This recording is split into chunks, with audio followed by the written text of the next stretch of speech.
Hi,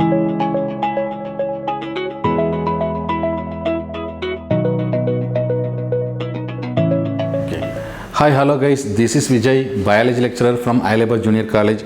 As you know that we have started our NEET series. On that basis, we are discussing about NEET biology as well as NEET chemistry in detail. So today in that category, we are going to discuss about Unit 2 in NEET biology, biological classification, few topics. Let's get started. Okay. So in this category, the biological classification, today we are going to discuss about protozoans.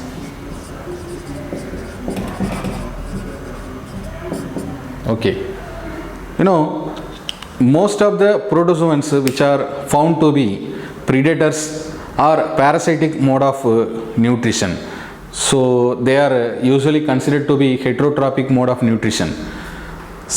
Today, now we are going to discuss about some major groups of the protozoans in detail. So let us talk about one by one. So first we are going to discuss about zooflagellata. Under this category we are going to discuss. So zooflagellata, under this category we are going to discuss about the protozoans. Actually these type of protozoans, they have flagellas. So they have flagella. That is the reason they are considered to be zooflagellate. So it is also to be called as flagellated protozoans. This is also called. So let us talk about the characteristic features of this particular zooflagellata group of protozoans. Okay. So first category we are going to talk about the habitat. Okay. So most of these zooflagellates which are endoparasitic mode of nutrition, I mean the organism they could survive in the host organism, I mean the inside of the body of the host organism, are also they are pathogenic. They could able to spread by certain vectors, and also they could able to spread some diseases. Okay, say for example, like here are few examples for this type of category. The organism which are endoparasitic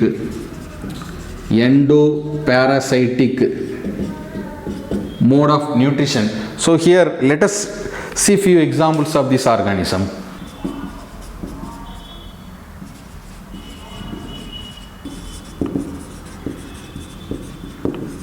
Yes. So these are the few examples for this endoparasitic mode of zooflagellates: Trypanosoma, Leishmania, Giardia intestinalis, and Trichomonas vaginalis. So these are the few examples. And these organisms, they could able to spread by certain vectors. Okay, and mostly they found to be in the inside of the host organism. That is the reason they are called as endoparasitic mode of organisms. And there are few organisms they could involve for the symbiotic mode of habitat. I mean they could help for each other for sharing of the shelter and food and for further other factors, essential factors. And these kind of organisms are called symbionts or symbiotic organs. And example like this Trichonimba is one of the best example for this symbiotic mode of organism under the category of this habitat. Okay. So next we are going to discuss about locomotion. So locomotion is nothing but motility of the organism, movement of an organism. Okay. So organelles of this locomotion are one or more flagellae that could be seen for the organism. They could have one or more than one flagellae, and these, with the help of these flagellae, they would be able to undergo for this locomotion. Okay, say for example, like Trypanosoma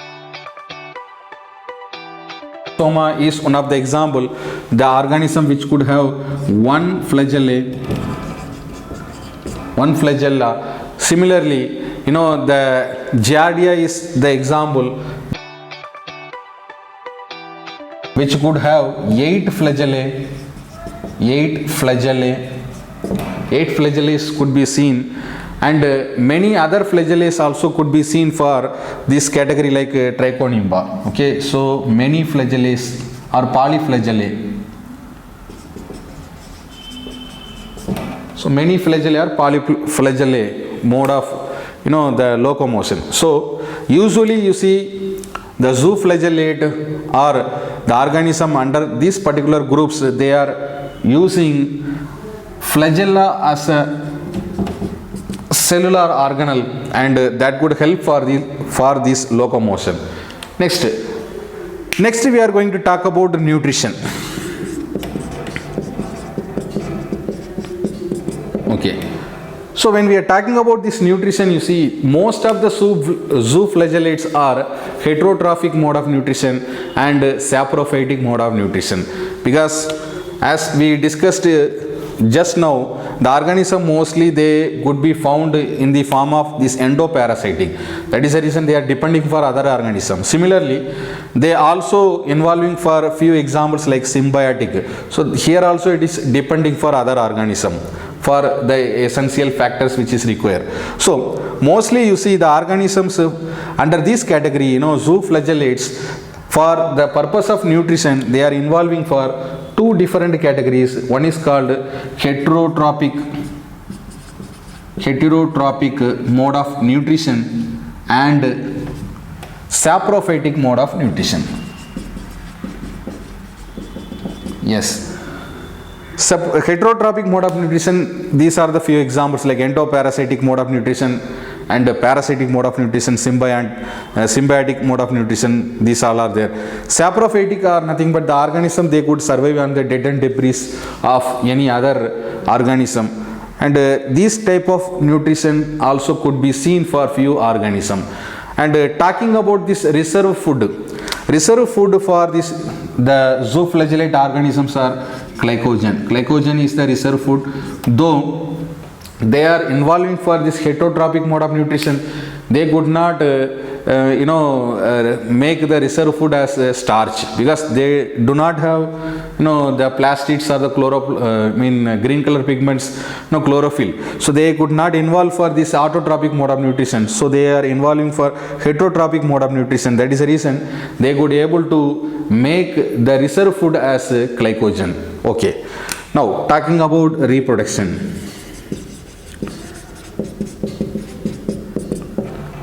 Okay. So when we are talking about this reproduction, they could able to show only the asexual mode of reproduction. Sexual mode of reproduction could not be seen. Similarly, asexual mode of reproduction can be seen for this kind of organism. They are involving for binary fission, longitudinal binary fission. So that is one of the asexual mode of reproduction. So asexual mode of reproduction, that is one of the example. There the organism which is involving for longitudinal binary fission, splitting the organism into two equal half. Similarly, there are no gamete formation. That is the reason there are no sexual reproduction can be seen. So the best example for the organism involving for this longitudinal binary fission is Trypanosoma, is one of the best example. So these are the major characteristic features of these zooflagellata or zooflagellates. Okay, let us have a quick review about these zooflagellata. Okay, so this is nothing but the organism which has flagella as the major cellular organelle for the purpose of motility. Okay, so zooflagellates are the organism, they could have, these are the different characteristic features. Let us talk about one by one. Habitat. When we are talking about this habitat, mostly they are parasitic and they are depending for other organism involving for heterotypic mode of nutrition. And here there are two different categories. We are talking about this heterotrophic mode of nutrition. One is endoparasitic, which is living inside of the host organism, and these are the few examples: Trypanosoma, Leishmania. Trypanosoma is one of the well-known species, that could cause us. They are also could able to cause us sleeping sickness.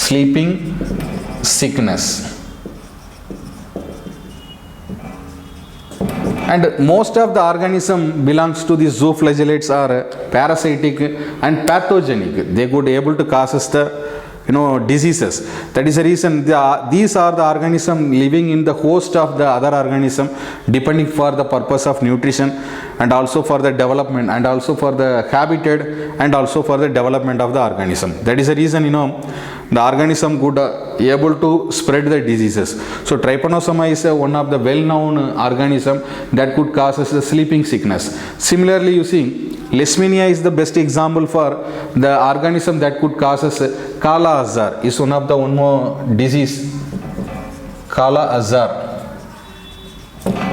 Yes. Similarly, the Giardia intestinalis, the organism could causes the effect to the intestine of the host organism, and that could able to causes the disease called giardiosis. And are also like this Trichomonas vaginalis is one of the species that could causes leukorrhea is one of the disease, and the organism could able to causes the disease in the reproductive organs of the host cell or the host organism. Okay. Yes. And talking about this locomotion, you see, mostly the organism itself called as zooflagellata. Flagellata is nothing but the cell organelle.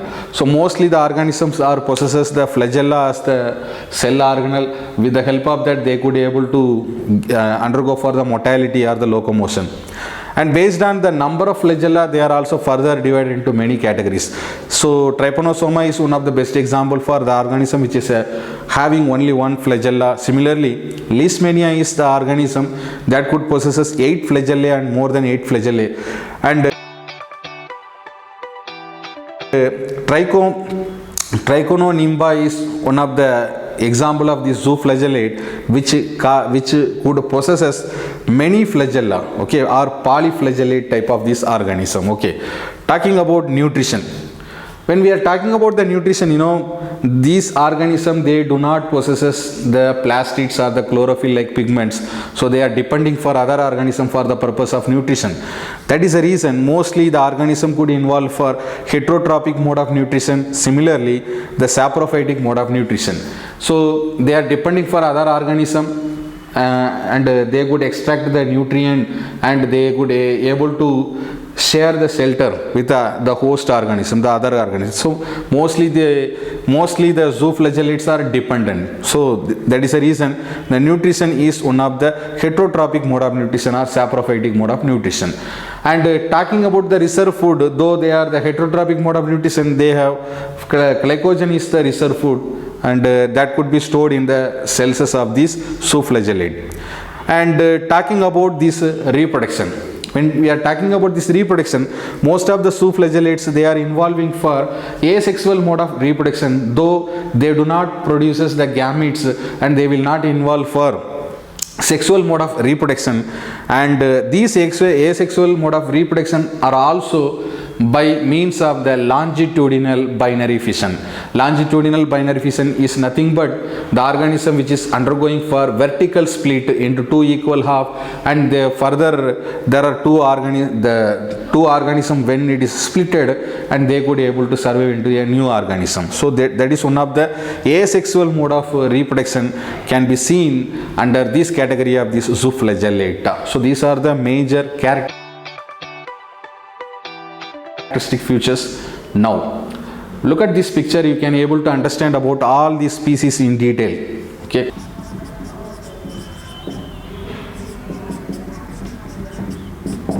Okay, so now we are going to discuss about the second category of the protozoans, another group of the protozoan organism, that is called as Sarcodina. Usually the name that is Sarcodina, that represents about amoeboid protozoans. So earlier we discussed about zooflagellata, where the organism utilizing flagella as the cell organelle for the purpose of motility or the movement. Similarly, for this particular category, the Sarcodina, they do not have this flagella like cell organelle or the cell or apparatus, though they have a false foot like structure called pseudopodia. With the help of that, they could able to undergo for the motility or the movement. So that is the reason we are calling these particular species, these particular organisms are amoeboid protozoans. Let us talk about the general characteristic features of these particular Sarcodina. Okay, so first talking about the habitat.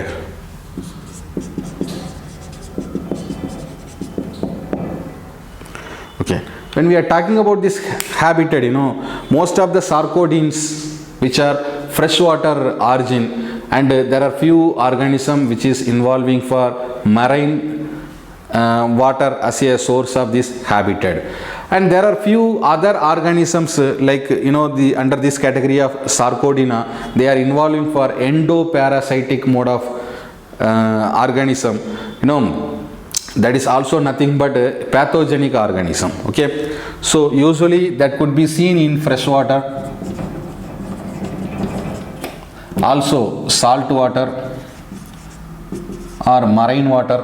Okay, and there are few that could be seen as a pathogenic or endoparasitic.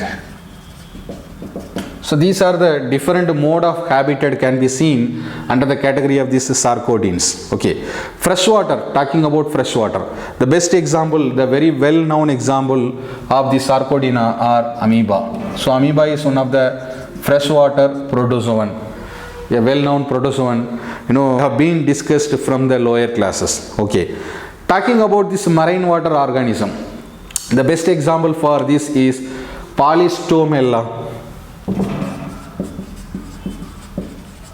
So this is one of the best example for the organism which can be seen under marine water.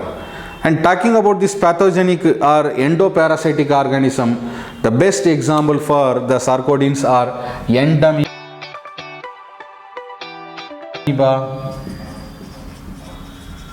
Entamoeba histolytica.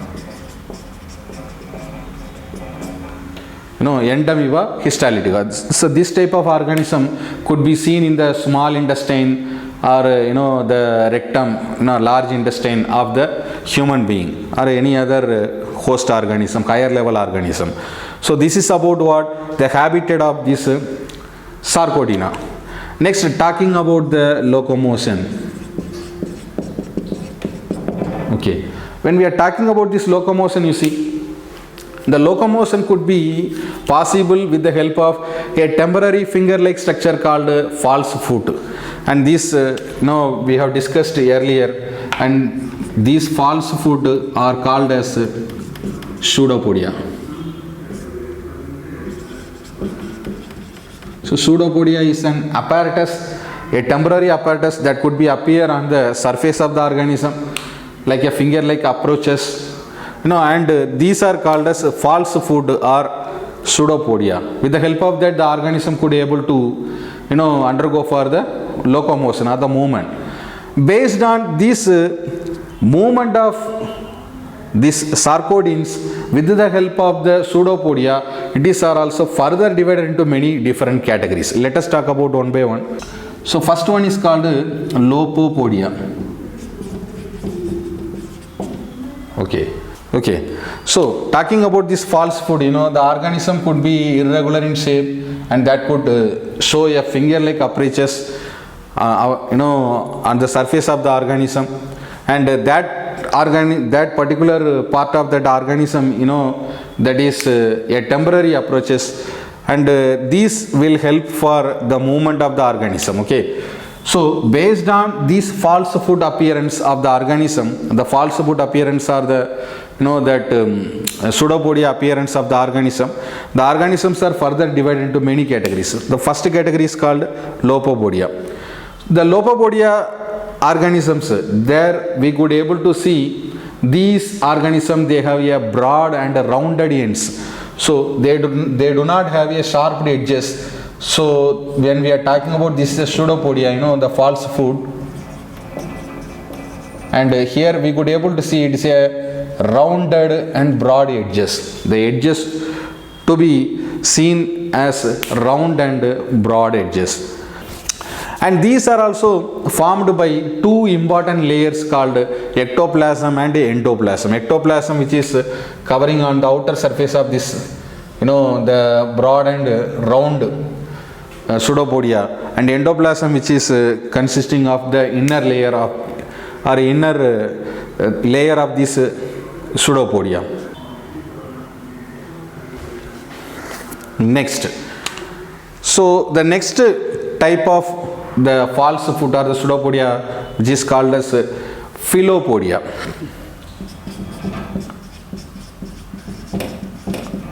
Okay, talking about this philopodia, these are the filamentous like pseudopodia with tapering ends and which are formed of only from the ectoplasm of the organism. And the best example for this is Eucalypta. So Eucalypta is the best example for philopodia. Whereas, amoeba is the best example for entamoeba, or amoeba is the best example for Lopopodia. So where the pseudopodia that could be seen as a blended end or a broad end, whereas in philopodia there that could be seen in a tapering end, so sharp end. And the best example for this philopodia is Eucalypta. And talking about the next category, next category of this pseudopodia false foot is called reticulopodia. The third category, reticulopodia. Okay, what is the meaning of this reticulopodia? It is also called as rhizopodia. So these particular type of pseudopodia that could be possible to form filamentous like structure or frange or the branched like pseudopodia, and that could be able to form a network. Okay, so these could be seen in a few organisms like Elphidium is one of the example. Elphidium. Okay, reticulopodia is nothing but it is a network like structure, the branched filamentous like structure of the formation of the pseudopodia, and it is also called as rhizopodia. Another name, rhizopodia. Next, talking about the fourth category, that is called axopodia.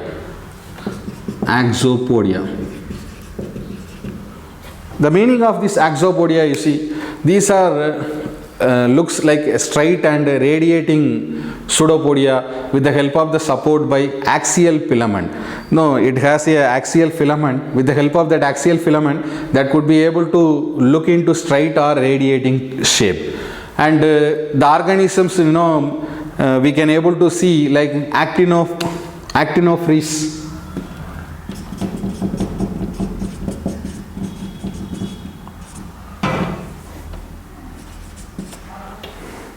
So example for this axopodia is actinophrys is one of the example for this type of pseudopodia can be seen. And these particular organism, the axopodia related organisms are usually called as sun animalcules. They looks like a radiation of the sun, they could have the axial filament. That filament will be standing with the help of the support of this, the axis, and there the false foot that could be appeared. So that could show like the structure called axopodia. Actinophrys is one of the best example, and they looks like a sun rays. Okay, so the appearance looks like a sun rays.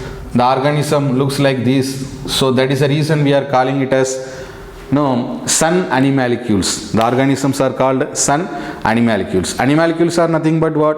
This is the term that was first used by Antony van Leeuwenhoek when we are talking about microbiology. These name animalcules represent little organisms. So these are also little organisms, and the common name for axopodia are called as sun animalcules. Yes. Next, these pseudopodia are used for both the locomotion and as well as for the food capturing. So the pseudopodia is the cell organelle that could be appear on the surface of the organism. You know, it's a temporary organism, a temporary cell organelle. With the help of that, the organism could be able to undergo for locomotion as well as capturing of the food. Okay, next, talking about nutrition. Yes, so nutrition of Sarcodina or amoeboid like protozoans. Talking about this nutrition, you know, most of the organism they are involving for heterotrophic mode of nutrition or holozoic mode of nutrition. So heterotrophic or holozoic. So this type of mode of nutrition can be seen for the organism, and they do not even possesses the plastids or the green color pigment for involving for this photoautotropic mode of nutrition. Okay, then talking about the reserve food, same as well as the earlier zooflagellate what we have discussed, the talking about the reserve food which is called glycogen. And next, talking about reproduction.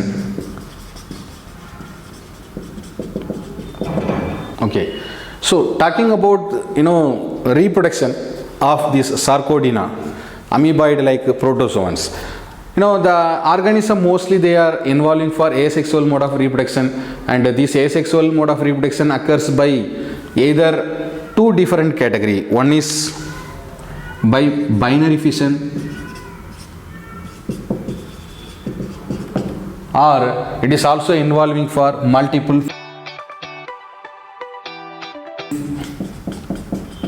fission.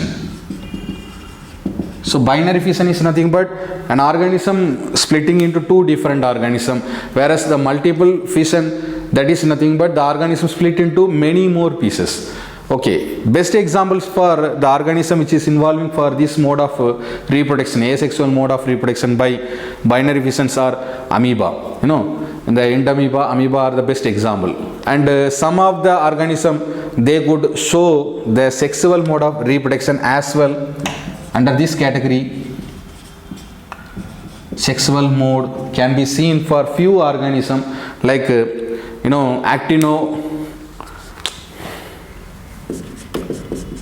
Actinopris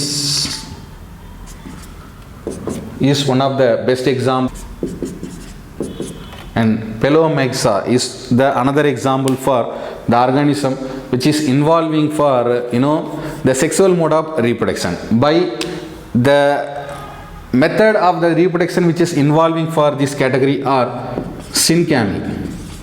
Syncamy is nothing but formation of the gametes which are identically similar to each other. So syncamy is identically similar characters, identically similar gametes formation, and that involving for the zygote formation, and then the organism could be produced. And this is one of the best example for the sexual mode of reproduction can be seen like Actinopris and Pelomyxa is the best example for the Sarcodina or amoeboid protozoans. Okay, talking about the cellular level or the cellular structure, mostly these are unicellular or uninucleate type. So unicellular organism and uninucleate type. Uninucleate, that is nothing but the organism which possesses only one nucleus, and the best example for uninucleate is amoeba. Whereas in some cases the organism could be seen with multinucleate. The organism may possesses many more nucleus, and that is the best example for Pelomyxa. Pelomyxa is one of the best example for multinucleate type of the organism under this category, whereas amoeba is the best example for uninucleate organism under this category. So now if you look at these examples for this amoeba and Entamoeba histolytica, you can able to understand the cellular structure of this particular Sarcodina type of protozoans in detail. Okay, so let us have a quick recap about the general characteristic features of the Sarcodina or amoeboid protozoans. Talking about first habitat, Mostly the organisms which are living in the freshwater form, and best example for the freshwater organisms are amoeba, the very well known organism. And talking about a few organisms which can be seen in salt water or marine water, Polystomella is the best example. And talking about there are some organism which is involving for pathogenic mode of nutrition or endoparasitic type. The best example is Entamoeba histolytica, which is living in the small intestine of human being, though they causes the diseases, and which is also considered to be a pathogenic type of organism. Talking about locomotion is nothing but movement of the organism or motility of the organism. These organisms, under this category of Sarcodina, they do not possess the flagella or cilia like cellular organelles. And with the help of this false foot or the pseudopodiae that could able to appear on the ectoplasm or endoplasm of this protoplasm on the surface of the cellular level, and this is a temporary cell organelle called false foot. It is also called as pseudopodia. And based on the nature structure of this pseudopodia, it is further divided into many categories like Lopopodia, Philopodia, Reticulopodia, which is also called as Rhizopodia, and finally Axopodia, different type of the organisms. Lopopodia, the organism which could possesses the pseudopodia with blended end and broad end. Okay, when Philopodia, that is a sharp edges. There the organelle possesses the false foot as a sharp edges, not blended end. And talking about this Reticulopodia or the Rhizopodia, looks like a rhizobium, the rhizoids, roots like structure. And finally talking about the Axopodia, that looks like a sun rays. Okay, so there are many axes which is connected to the central part of the body, central part of the cell organelle, and that looks like a sun rays which is emerging from the sun. And that is the reason we are calling this particular type of organisms as sun animalcules. Okay, talking about nutrition, though they do not possess plastids and chlorophyll, green color pigment, they do not able to produce the self nutrition, I mean the autotrophic mode of nutrition, and they are involving for heterotrophic mode of nutrition and are also called holozoic mode of nutrition. Reserve food, talking about these organisms, are glycogen. And when we are considering for the reproduction, mostly they are involving for asexual mode of reproduction by means of binary fission.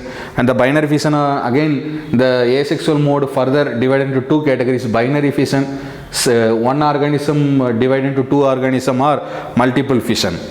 And there are few organisms could be seen with this sexual mode of reproduction. They could able to form synchymy. Synchymy is nothing but the identically similar gametes. And Pelomyxa is one of the best example for this type of organism. So these are the major salient features or the characteristic features of the organism belongs to Sarcodina or amoeboid protozoans.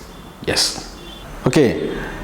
So till now, guys, we have discussed few topics from this Unit 2 biological classification, and this video we will continue with one more video. Until then, thank you guys.